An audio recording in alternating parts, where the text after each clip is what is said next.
Hello there, people, and welcome to this video where I talk about a couple things. I'm gonna make this quick. Not really, no, that's not my intention at all. This video will be as long as my mind wants it to be. So hopefully I don't ramble for too long, because otherwise I'll have to cut everything shorter. First, I'm gonna start off with the most important things, and then I'll start going less, and probably stuff that you won't even notice, even if you're observant, unless you knew what to look for.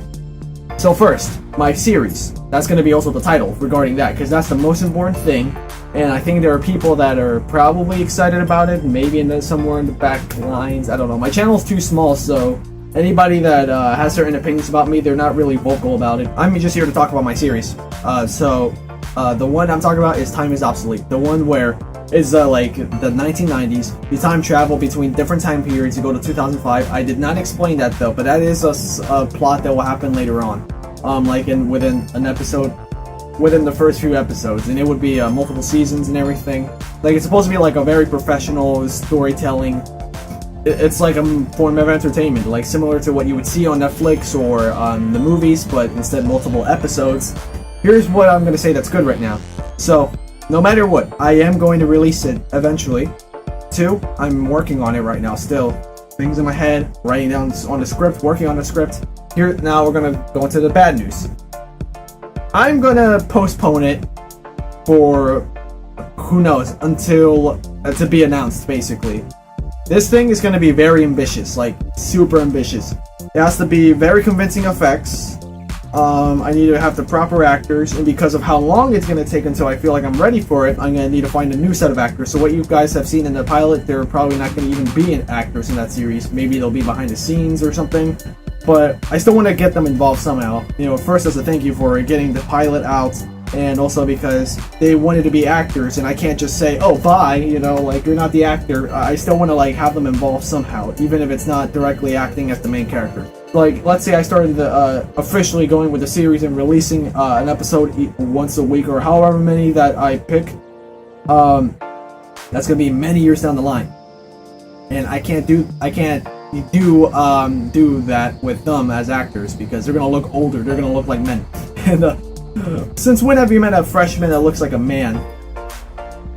So the series will come out eventually. It's gonna have different actors. The story's gonna be, well, more fleshed out than it is now, because, you know, it's still in the works. Right now, it's just the story being worked on. Editing will be a nightmare if it was just me. So I don't want to edit by myself. I might need more people. So that's another reason why I might have to push it all back for like years to come. My goal is that it just comes out pretty much how I want it to come out. I don't really care when it comes out anymore. I've come to terms that I have to start smaller, because my creative muscles, not really actual muscles, but like my creativity in my head has to be exercised. Because let's say I think of something like, oh, okay, what do I write about next? Crap, I can't just end the series there, but I'm out of ideas. I'm gonna do a series before that. Actually, I've already been doing a series this whole time, except it's been kind of laying low.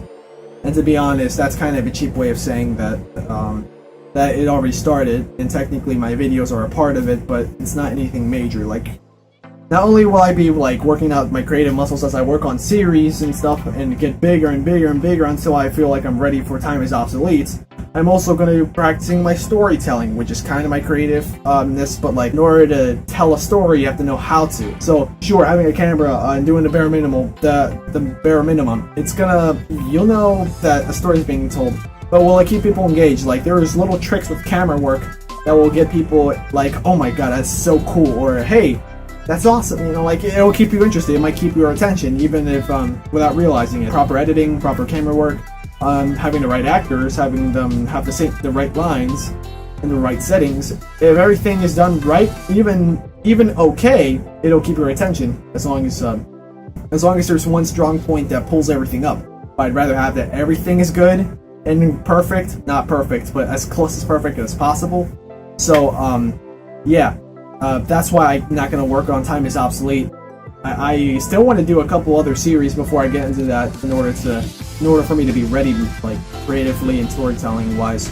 So yeah, and for the people that are working on Time is Obsolete, I already talked to one the night before, or whenever this comes out, the night before I recorded this. They already know they're welcome to be a part of this. In fact, I encouraged them, because that way, for example, one of them wanted to be an actor for Time is Obsolete and just in general for a long time, and since I'm not going to be doing Time is Obsolete anymore, I still want him to give him a chance to act as something. So yeah, there won't be necessarily any death, because this series should be grounded to reality to a certain extent.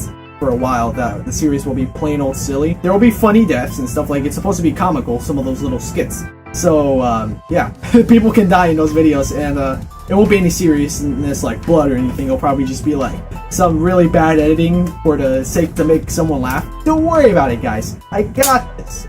In fact, maybe as soon as this week, I might have a video ready for the second real episode of this series. That should probably give away that the series has already started. So yeah, that's all I wanted to say on that. And now I'm gonna move on to a less important subject. So in order to keep my camera steady, right now, if I were to, I don't want to turn around my camera because then I'm gonna have to wait like a minute and a half just for it to stabilize. But it's hooked up to like some wire thing where you bend it and it stays that way. And that serves as its temporary tripod because someone lent it to me while I wait for a tripod to come here so I can open it up and use it. And since I'm actually recording this on a phone, what I did is I also ordered a like a phone camera tripod adapter, so you just screw it on, and in that way the tripod is usable with a phone. And it doesn't matter what phone, because you can adjust the size, if it's like a fat one, if it's a skinny one, if it's a large, small. Like, it'll fit pretty much any size, you know, you just gotta adjust it. But once that's done, bam, you have yourself a phone on a tripod, and it's ready to go. So this is practically how it'll look. I can finally place the camera at any spot I want. Here I'm kind of limited because it has to hook up to a desk in order to have like some sort of base, since the wire isn't as long as I can make it. It's like this long in total. So if I were to put it on the ground, it would make it nowhere up to this height. And plus the fact that I have to bend it around to keep my phone into a certain position. Yeah. So even right now I'm slouching just a little bit so I can have my face as close to the center as possible. I don't really care if it's perfect or not, but I just want something where I don't have to deal with having the camera at a random desk, at a random awkward angle, just so it doesn't fall down. So here I am, doing this. The tripod, it will be a lot easier because I can place a tripod anywhere as long as there's a floor. So yeah, there's that, and I can also use that for gaming videos. So when I do a game, you're going to see me in the top left. I'll just edit myself.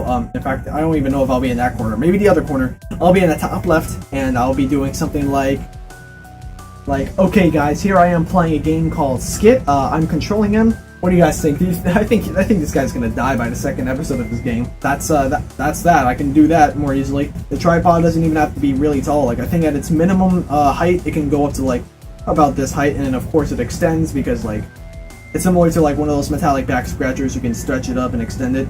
Yeah, the tallest it can get is about this height and a little bit more. So yeah, perfect. Okay, so sadly, not really. For you guys, you're probably thinking, thank God, so we can finally stop talking. Because some of my real life friends try to give me input saying that you should probably stop doing these types of videos.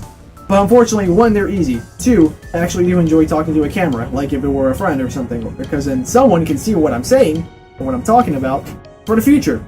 In the future, I meant. But, and me myself, just see how much I changed. Even looking at myself in the thumbnail, I'm going to look different from what I looked from the video prior to this, where I'm in front of the camera. I'd like to thank you for watching, and I don't know why I did that outro, but yeah, you could click out of this now. Thanks and bye.